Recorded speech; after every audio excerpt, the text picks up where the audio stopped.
বলে, হ্যাঁ, এই মৃত্যুর পারে, দুঃখের পারে যাওয়া যায়, আর অন্য কোনো পথে হবে না, এই কথা বলছে।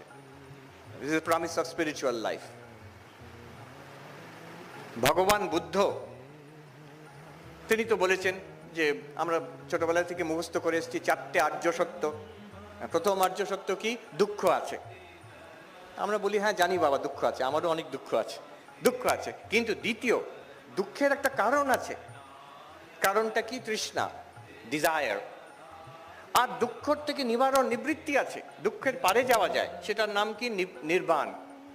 আর তার একটা উপায় আছে, সেটা হচ্ছে অষ্টাঙ্গ মার্গ। এটা ভগবান বুদ্ধ বলে গেছেন। একজন সর্বদর্শন সংগ্রহে মাধবাচার্য বলছেন, চিকিৎসকা নাম ইবা, ডাক্তাররা যেমন করেন, ভগবান মানে এই যে আধ্যাত্মিক পথ কিন্তু ঠিক ওই রকম। একটা সিমটম আছে, বলেন কি কষ্ট তোমার? সিমটম।